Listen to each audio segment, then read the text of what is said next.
ஹாய்ங்க, அனைவருக்கும் இனிய காலை வணக்கம். என்னங்க எல்லாரும் நல்லா இருக்கீங்களா? நாங்கள் ரொம்பவே நல்லா இருக்கோங்க.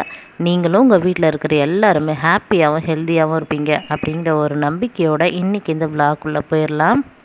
ஈவினிங்லேருந்து விளாக் ஸ்டார்ட் ஆகுது. நான் ஸ்கூல்லேருந்து வரப்போ பார்த்தா இந்த வேப்ப மரத்தை ஃபுல்லாக வந்து கட் பண்ணிகிட்டு இருந்தாங்க மகாப்பா. அதாவது ரொம்ப நல்லா வளர்ந்துட்டு இருந்துச்சுங்க. இந்த வெயில் காலத்தில் இந்த தெருவில் இருக்கவங்க எல்லாருமே வந்து பார்த்திங்கன்னா குழந்தைக்கு சாப்பாடு ஊட்டணும், வண்டி விடணும் அப்படின்னா இந்த மரத்து நிழலில் தான் வந்து நிற்க வைப்பாங்க. ஏன் இதை வெட்டிட்டோம் அப்படின்னு பார்த்தீங்கன்னா, இதை வெட்டுறதுக்கு எங்களுக்கு விருப்பமே கிடையாது. ஆனால் இதோட இலை வந்து பக்கத்து வீட்டில் போயிட்டு அவங்களோட வீட்டை வந்து தொடுது அப்படிங்கிறதுனால இதை கட் பண்ணி போட்டுருங்க அப்படின்னு சொல்லிட்டாங்க. அதனால தாங்க கட் பண்ணிட்டோம். இத்தனைக்கும் இதை சொன்னவங்க அவங்களோட வயசு எவ்வளோ இருக்கும்னு பார்த்தீங்கன்னா, கிட்டத்தட்ட ஒரு 70 வயசு கிட்ட இருக்கும். வேறு வழி இல்லாமல் மனசை திடப்படுத்திக்கிட்டு இதை வந்து கட் பண்ணிட்டாங்க. மேலே ஒரு மெயின் லைன் போகுது. ஆனாலும் நாங்கள் அதை வந்து மேலே போயிட்டு டச் படாத படி அப்பப்போ வந்து அதை ட்ரிம் பண்ணி விட்டுருவோம். நல்ல குளிர்ச்சியான காற்று கிடைக்கும். இந்த பக்கம் மாடு மேய்க்கிறவங்க, அதுக்கப்புறம் வந்து பார்த்திங்கன்னா இந்த கொரியர்லாம் எடுத்துகிட்டு வருவாங்க இல்லையா, கொரியர் பாய்ஸ் எல்லாம், அவங்கெல்லாம் வந்தாங்கன்னா கண்டிப்பாக அந்த மரத்தோட நிழலில் நின்று கொஞ்ச நேரம் வந்து பார்த்திங்கன்னா அப்படியே ரெஸ்ட் எடுத்துகிட்டு அந்த மாதிரி தான் போவாங்களே. சில பேர் ஏதாச்சும் சாப்பிட்றதுக்கு வாங்கிட்டு வந்துட்டு அந்த கொரியரெல்லாம் எடுத்துகிட்டு வராங்களே, அவங்க அந்த மரத்தடியிலே நின்று சாப்பிட்டுட்டு கொஞ்ச நேரம் உட்காந்துட்டு ஃபோன் பேசிட்டு அந்த மாதிரி தான் போவாங்க. நான் நிறைய நாள் பார்த்துருக்கேன். எல்லாருமே எப்போவுமே வந்து பார்த்திங்கன்னா தனக்கு மட்டும்தான் அந்த ஒரு விஷயம் வேணும் அப்படின்னு நினைப்பாங்க. அது வயசில் மூத்தவங்களாக இருந்தாலும் நிறைய பேருக்கு வந்து பார்த்திங்கன்னா அந்த பக்குவம் அப்படிங்கிறது வந்து பார்த்திங்கன்னா இல்லை அப்படின்னு தான் நான் நினைக்கிறேன். நீங்கள் என்ன நினைக்கிறீங்கன்னு சொல்லிட்டு மறக்காமல் கமெண்ட் பாக்ஸில் கமெண்ட் பண்ணுங்கள். மரத்தோட நிழலில் மட்டும் தன்னோட கார், வண்டி இதெல்லாம் எடுத்துகிட்டு வந்து நல்லா வந்து விட்டுக்கிறாங்க. ஆனால் வந்து பார்த்திங்கன்னா மரத்தோட அந்த இலை மட்டும் நம்ம வீட்டு மேலே படக்கூடாது அப்படின்ற மாதிரி ஒரு கான்செப்ட்டு. நினச்சா சிரிப்பு தான் வருது. ஆனால் மனசுக்கு ரொம்பவே கஷ்டமாக இருக்குதுங்க. இப்போ இருக்கக்கூடிய இந்த ஜென்ரேஷனில் இருக்கிறவங்களுக்கே அந்த இயற்கையோட அந்த தத்துவம் புரிஞ்சு இயற்கையை வந்து பாதுகாக்கணும், இந்த மாதிரி விஷயங்கள் பண்ணக்கூடாது அப்படின்னு சொல்லிட்டு ரொம்பவே மெச்சூர்டாக வந்து பார்த்திங்கன்னா இருக்காங்க. பட் இந்த மாதிரி 60, 70 இருக்கிறவங்க அது என்ன தான் நினைக்கிறாங்கன்னே தெரியல. அவங்களுக்கு அந்த இயற்கையை பற்றியும் அந்த அளவுக்கு வந்து பார்த்திங்கன்னா அந்த அக்கறை இல்லாமலும் தன்னோட நிலமே கூட சும்மா இருந்தால் கூட என்னோட மாமியாரை கூட எதுக்குமா இந்த மரம்லாம் வளர்க்குற, எல்லாத்தையும் கட் பண்ணி போட்டுரு அப்படின்னு சொல்லுவாங்க. அது ஏன் எதுக்கு அப்படின்றது ஒரே விஷயந்தான் நான் நினைக்கிறேன். அவங்களுக்கு அந்த கல்வி அறிவு கம்மியாக இருக்கிறதுனால அந்த மாதிரி யோசிக்கிறாங்களா என்ன ஏதுன்னே எனக்கு ஒன்றும் புரியவே இல்லை. உங்களுக்கு ஏதாச்சும் தெரிஞ்சால் மறக்காமல் கமெண்ட் பாக்ஸில் கமெண்ட் பண்ணுங்கள். சரி, ஓகேங்க. மனசுக்கு கஷ்டமாக தான் இருந்தது. அந்த கட் பண்ணோம் இல்லைங்களா, அந்த இடத்துல வந்து சாணியை வச்சு நல்லா வந்து வச்சு விட்டுட்டாங்க. ஏன்னா வந்து அதுக்கு வலிக்குமா. எங்களோட அதாவது வீட்டுக்காரர் சொன்னார் அதுக்கு வலிக்கும், அதனால் வந்து பார்த்திங்கன்னா சாணி வச்சு விட்டுட்டேன் அப்படின்னு சொல்லிட்டு சொன்னார். சரி, ஓகே அப்படின்னு சொல்லிட்டு நைட்டெல்லாம் கொஞ்சம் கஷ்டமாக தான் இருந்தது. நிறைய கிளி கூட்டெல்லாம் வந்து உட்காந்துக்கும், அப்புறம் காக்காலாம் வந்து உட்காரும் அந்த வெயில் காலத்தில். சரி, ஓகே, ஒரு பக்கம் இருக்குது நம்ம வீட்டு பக்கம் மட்டும், அந்த பக்கம் போக வேண்டிய அந்த பெரிய கலையை கட் பண்ணி போட்டாச்சு. இதை அடுத்த நாள் காலையில் எடுத்துக்கிட்டு இருக்கேங்க. சாதம், சாம்பார் வச்சுட்டு ஆம்லேட் வந்து போட்டு கொடுத்துட்டேன் அப்புக்குட்டிக்கு. மார்னிங் பிரேக்ஃபாஸ்ட்டுக்கு தோசை ஊற்றிட்டு வேர்க்கடலை சட்னி செஞ்சேன். மோஸ்ட்டாக வந்து வேர்க்கடலை சட்னினா ரொம்ப விரும்பி சாப்பிடுவாங்க. அதனால் வாரத்தில் ஒரு 2 நாளாச்சும் கண்டிப்பாக பண்ணிடுவேன். எல்லாம் முடிச்சுட்டு ஸ்கூலுக்கு கிளம்பிட்டாங்க. இந்த கிச்சனே இப்படி தான் ரொம்ப ரணகலமாக இருக்குது. இது ஃபுல்லாத்தையும் க்ளீன் பண்ணிவிட்டு கவுண்டர் டாப்பெல்லாம் தொடச்சி விட்டுட்டு தான் நான் வந்து கிளம்பணும். பாப்பா இருக்கிறதுனால கொஞ்சம் ஈஸியாக இருக்குது. அவள் வந்து இப்போ மேலெல்லாம் வந்து கவுண்டர் டாப்பெல்லாம் தொடச்சிடுவா. இருக்கிற பாத்திரத்தெல்லாம் நான் வந்து வாஷ் பண்ணிவிட்டு அந்த சிங்கை நல்லா வந்து ஸ்டீல் நார் வச்சு நல்லா வந்து கழுவிட்டேன் அப்படின்னா ரொம்ப க்ளீன் ஆயிரும். ஈவினிங் வரப்போ எனக்கு கொஞ்சம் மைண்ட் ரிலாக்ஸாக இருக்கும். ஏன்னா ஈவினிங் வீட்டுக்கு வரப்போ சுடு தண்ணி வச்சு கொடுக்கவாச்சும் யாராச்சும் இருக்க மாட்டாங்களா அப்படிங்கிற மாதிரி தான் இருக்கும்.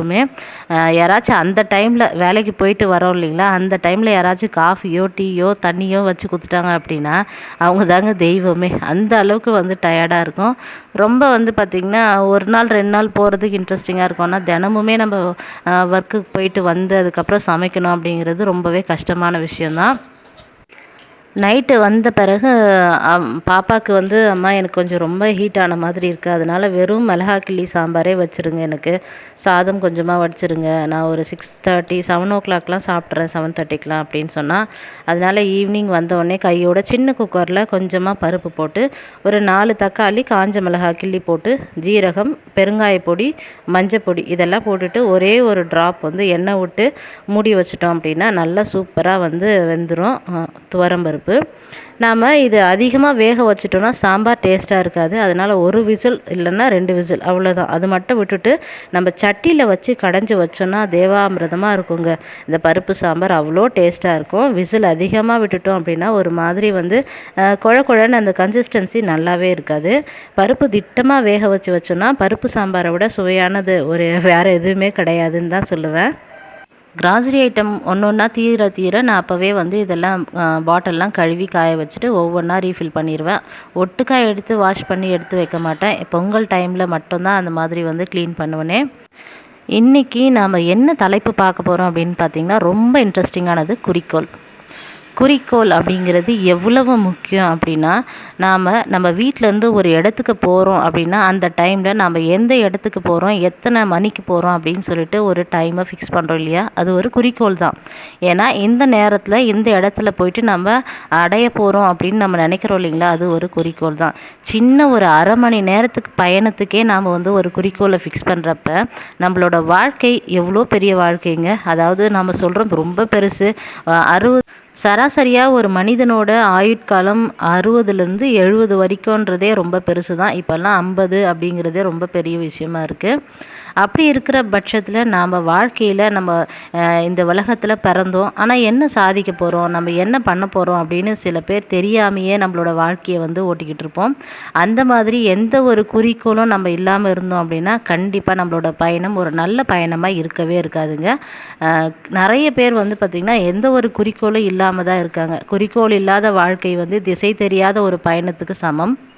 ஆகையால் வாழ்க்கையில் நாம் என்னவா ஆகணும், நம்ம என்ன பண்ணணும், நம்ம வாழ்க்கையில் என்ன அச்சீவ்மெண்ட் பண்ணணும் அப்படின்னு சொல்லிட்டு கண்டிப்பாக எல்லாருமே ஒரு குறிக்கோளை வந்து ஃபிக்ஸ் பண்ணோம் அப்படின்னா தான் நம்மளோட வாழ்க்கை ரொம்ப சுவாரஸ்யமாகவும் அதே மாதிரி ரொம்ப இன்ட்ரெஸ்டிங்காகவும் அதில் நிறைய விஷயங்கள் வந்து நம்ம வந்து பாடங்களாக வந்து கற்றுக்கிறதுக்கான ஒரு வாய்ப்பு வந்து கிடைக்கும். எதுவுமே இல்லாமல் பெண்கள் அப்படின்னாவே வீட்டில் வந்து சமைக்கணும், சாப்பிடணும், தூங்கணும் அந்த மாதிரி ஒரு கான்செப்ட் இல்லாமல் நமக்கும் சில வந்து ஆசாபாசங்கள் இருக்கும் இல்லையா, நமக்கும் சில வந்து அடையணும், சில விஷயங்களை வந்து நம்ம பண்ணணும், நம்ம சில அச்சீவ்மெண்ட்டை வந்து அடையணும்னு சொல்லிட்டு நிறைய பெண்களுக்கு அந்த ஆசைகள் இருக்கும். அது வந்து கல்யாணத்துக்கு முன்னாடியே வந்து நிராசையாக போயிடும். அதாவது கல்யாணம் பண்ண போகிறாங்க அப்படிங்கிறப்பவே அந்த ஆசைகள் எல்லாம் மறந்துடுவோம் நம்ம. ஆனால் அந்த மாதிரி இல்லாமல் நமக்கு உண்டான அந்த ஆசையை ஒரு குறிக்கோளாக எடுத்துக்கிட்டு நம்மளோட திருமணத்துக்கு பிறகும் நம்மளோட வாழ்க்கையை வந்து நம்ம அந்த குறிக்கோள் அடையிறதுக்கான சில விஷயங்களை நம்ம முயற்சி பண்ணோம் அப்படின்னா நம்மளோட இந்த வாழ்க்கை பயணம் ரொம்பவே சுவாரஸ்யமாக இருக்கும். குறிக்கோளை அடையிறப்ப நிறைய விஷயங்கள் நம்மளுக்கு வந்து பார்த்திங்கன்னா தடைகளாக வரலாம். அந்த தடைகள் அப்படிங்கிற ஒரு விஷயத்தை வந்து நம்ம ஒரு பெரிய சுமைகளாக எடுக்காமல் தடையாக வரக்கூடிய பிரச்சனைகள் எல்லாத்தையுமே நம்ம வாழ்க்கையில் ஒரு பாடமாக எடுத்துக்கிட்டு அந்த தவறுகளை திரும்ப திரும்ப நம்ம வாழ்க்கையில் செய்யாமல் இருந்தோம் அப்படின்னா கண்டிப்பாக வாழ்க்கை ஒரு ஒளிமயமான ஒரு வாழ்க்கையாகவும் ஒரு நல்ல ஒரு சுவாரஸ்யமான வாழ்க்கையாகவும் இருக்கும்னு நான் நினைக்கிறேன்.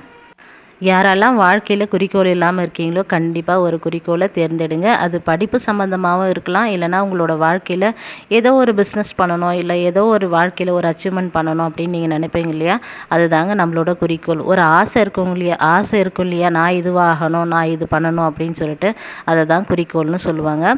கண்டிப்பாக உங்களோட வாழ்க்கையில் குறிக்கோள் இல்லாமல் இருந்தீங்க அப்படின்னா தயவு செஞ்சு அந்த குறிக்கோளை முதல்ல வந்து ஃபிக்ஸ் பண்ணுங்கள். குழந்தைங்களெல்லாம் ஸ்கூலுக்கு அனுப்பிட்டு நான் ஒரு நாள் லீவ் போட்டுட்டேன். எனக்கு வந்து பார்த்திங்கன்னா ஒரு எக்ஸாம் இருக்குது, அந்த எக்ஸாமுக்காக கொஞ்சம் ப்ரிப்பேர் பண்ணலாம் அப்படிங்கிறதுனால லீவ் போட்டுட்டேன்.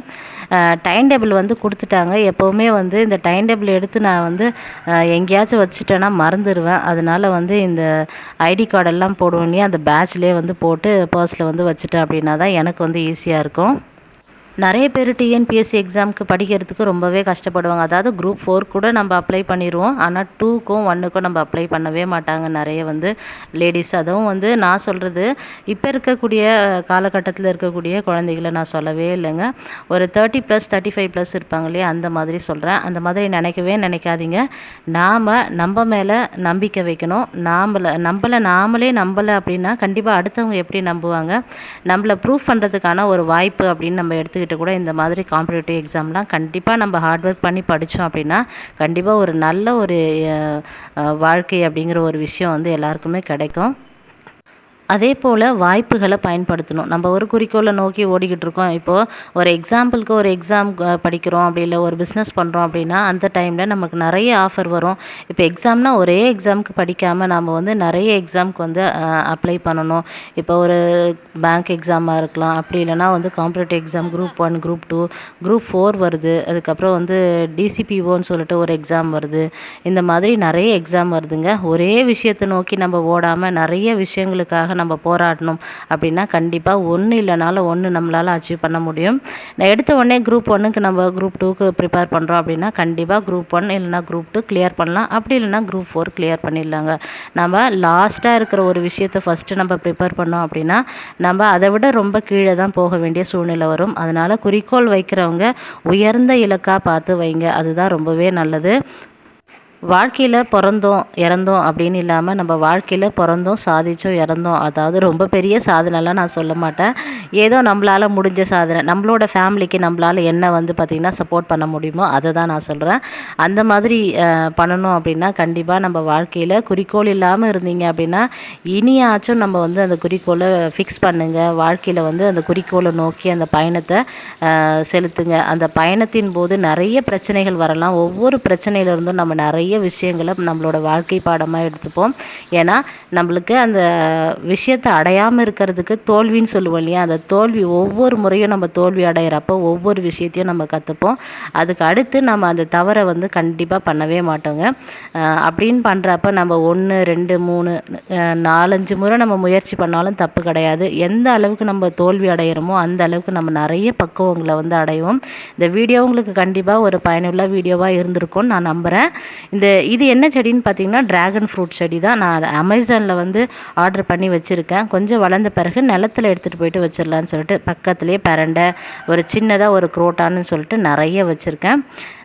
இந்த வீடியோ இதோட முடியுதுங்க. இந்த வீடியோ பார்த்துட்டு முடிகிறப்ப கண்டிப்பாக நீங்களும் ஒரு தெளிவான ஒரு முடிவுக்கு வருவீங்கன்னு சொல்லிட்டு நான் நம்புகிறேன். நீங்கள் என்னென்னலாம் அச்சீவ் பண்ணணும்னு நினைக்கிறீங்கன்னு சொல்லிட்டு மறக்காமல் கமெண்ட் பண்ணுங்கள். அடுத்த ஒரு இன்ட்ரெஸ்டிங்கான விலாகில் பார்க்கலாம். இந்த வீடியோ இதோட முடியுது. நாளைக்கு இன்னொரு இன்ட்ரெஸ்டிங்கான விலாகில் பார்க்கலாம். கண்டிப்பாக உங்களுக்கு வீடியோ பிடிச்சிருந்ததுன்னா மறக்காமல் சேனலை சப்ஸ்கிரைப் பண்ணிவிட்டு ஃப்ரெண்ட்ஸ் அண்ட் ஃபேமிலிக்கு ஷேர் பண்ணுங்கள். பாய்.